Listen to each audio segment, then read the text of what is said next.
In the autumn of 1584, as a cold rain fell across The Hague, Maria van Egmont stood before the States General of the newly formed Dutch Republic. The assembled men, merchants, nobles, and civic leaders, watched with a mixture of skepticism and desperation as this 28-year-old widow prepared to assume unprecedented authority. The Spanish forces of Philip II were advancing steadily northward, and the assassination of William of Orange just months earlier had left the fledgling republic in chaos. Maria, daughter of the influential Lamoral van Egmont who had been executed by the Duke of Alba in 1568, was about to become the first female regent in Dutch history. "I shall serve the people of these provinces with the same dedication my father showed before Spanish steel took him from us," she declared, her voice steady despite the weight of the moment. "We shall not surrender our freedoms to tyranny." What followed would become one of the most remarkable yet tragic chapters in Dutch history, a chapter often overshadowed by the subsequent Golden Age, but one that fundamentally shaped the nation's identity and future trajectory. The Netherlands of 1584 was a land torn between revolution and survival.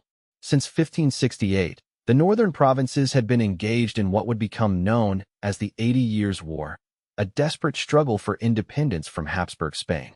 The conflict had transformed the prosperous Low Countries into a battleground where religious tensions between Catholics and Protestants further complicated political allegiances. The assassination of William of Orange on July 10, 1584, by Balthasar Gerard, a Catholic sympathizer, had removed the rebellion's most capable leader at its most vulnerable moment. Maria van Egmont's appointment as regent emerged from this crucible of crisis. Born in 1556 to one of the Netherlands' most distinguished noble families, Maria had received an education unusual for women of her era. She was fluent in 5 languages, well-versed in political theory, and had absorbed detailed knowledge of military matters from her father before his execution. Her marriage to Hendrik Bakker, a wealthy merchant and supporter of William of Orange, had connected her to the commercial powers driving the Dutch revolt. When Hendrik died of fever in 1582, Maria had assumed control of his extensive trading network rather than remarrying, demonstrating both business acumen and independence. These qualities, combined with her impeccable lineage and symbolic connection to her martyred father, made her a compromise candidate when the States General found themselves unable to agree on a male regent. The decision was unprecedented but pragmatic. Maria was acceptable to both the Calvinist hardliners and the moderate Catholics who remained loyal to the revolt. Most importantly, she commanded respect from the merchant classes whose wealth was financing the war effort. Maria's regency began with a series of bold diplomatic initiatives.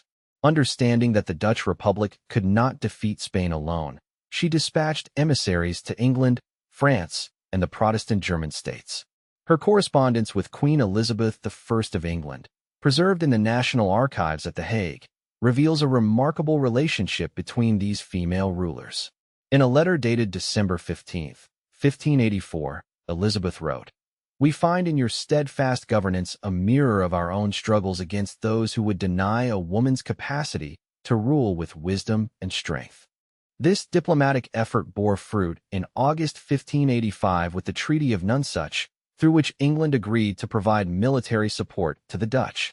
The arrival of the Earl of Leicester with 6,000 English troops in December 1585 temporarily stabilized the military situation, though it would introduce new complications to Maria's regency. On the domestic front, Maria implemented administrative reforms that would outlast her brief tenure. She established the Raad van State, Council of State, as a centralized executive body, creating a more efficient governance structure for the loose confederation of provinces. Understanding the importance of commerce to Dutch power, she reformed taxation to protect the vital herring fishing industry while ensuring sufficient funds for military operations.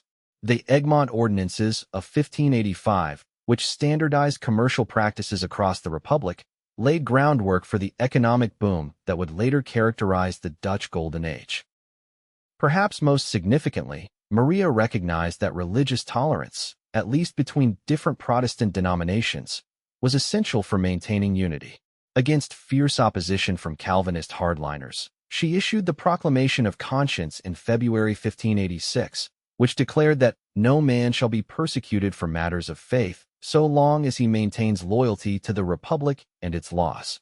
This principle, radical for its time, would later become a defining characteristic of Dutch society. Despite these achievements, the military situation deteriorated throughout 1586.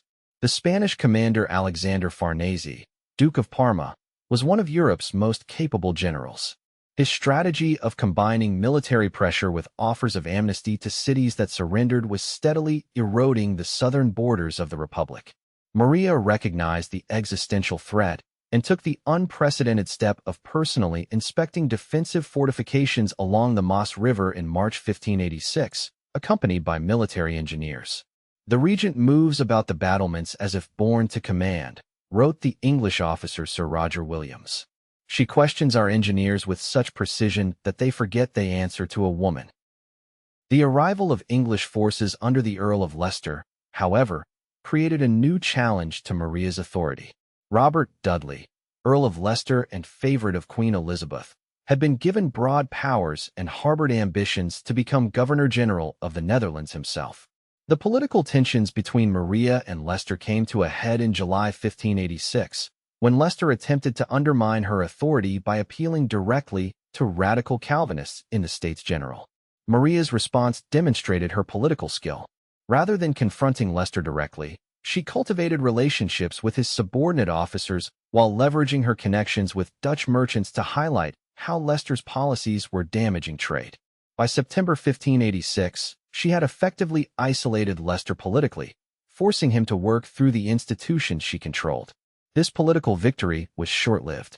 On October 12, 1586, while returning from a meeting with militia leaders in Rotterdam, Maria's convoy was ambushed near Delft. The attack, initially believed to be the work of Spanish agents, killed 4 of her guards. Maria herself was struck by a crossbow bolt, but survived the initial assault. She was brought to a physician in Delft where, after 3 days of declining health, she died on October 15, 1586. The investigation that followed revealed the true nature of the conspiracy. The assassins had not been Spanish agents but Dutch Calvinists aligned with Leicester, who believed Maria's religious tolerance policies threatened the true faith. The revelation sent shockwaves through the Republic and contributed to Leicester's recall to England in December 1586. The conspiracy had accomplished its immediate goal, removing Maria from power, but the backlash strengthened the moderate factions she had represented. Maria's funeral in The Hague on November 1, 1586, became a massive public demonstration of grief and unity. Contemporary accounts describe over 10,000 citizens lining the streets as her coffin passed. Johan van Oldenbarnevelt, who would rise to become one of the Republic's most influential statesmen, delivered a eulogy that defined her legacy. In our darkest hour, she gave us governance when chaos threatened. She showed that liberty requires not just courage in battle, but wisdom in counsel. The aftermath of Maria's assassination created a leadership vacuum that was eventually filled by Maurice of Nassau, William of Orange's son, who focused on military affairs, while van Oldenbarnevelt handled civilian governance. This division of responsibilities proved effective, and many historians trace the structural separation of civil and military authority in the Dutch Republic to this arrangement, an indirect legacy of Maria's regency. Maria's more direct legacies were several. The administrative reforms she implemented became permanent features of Dutch governance. Her economic policies, particularly regarding maritime trade, set foundations for the commercial empire that would emerge in the following decades. Perhaps most significantly, her principle of religious tolerance, though initially rejected by her assassins, would eventually become enshrined in Dutch political culture. The historical record shows that after her death, Maria was initially celebrated as a martyr to the Dutch cause. Streets and public buildings were named in her honor, and annual commemorations of her regency were held in several cities. By the mid-17th century, however, as the Dutch Republic entered its golden age, her contributions began to be minimized in official histories.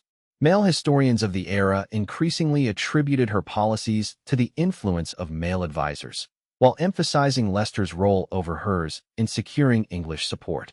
By the 19th century, Maria had been largely written out of popular Dutch history, remembered primarily as a transitional figure rather than a consequential leader in her own right. This historical erasure reflects broader patterns in how women's leadership has been documented and remembered throughout European history. The tragic fate of Maria van Egmont offers several enduring lessons about leadership and governance that remain relevant today. First, her regency demonstrates how crisis can create opportunities for breaking traditional barriers. The dire situation of 1584 allowed for a woman to assume leadership in a deeply patriarchal society. Second, her approach to governance showed remarkable balance between pragmatism and principle. She secured necessary military alliances while refusing to abandon core values like religious tolerance. Perhaps most significantly, Maria's story illustrates how institutional design outlasts individual leaders. Though her regency lasted less than 2 years, the governance structures she established shaped the Dutch Republic for generations. Her focus on building functioning institutions rather than personalizing power created a legacy far beyond her lifetime. Modern parallels to Maria's leadership can be seen in transitional governments emerging from conflict, where the establishment of legitimate institutions often proves more important than military victories.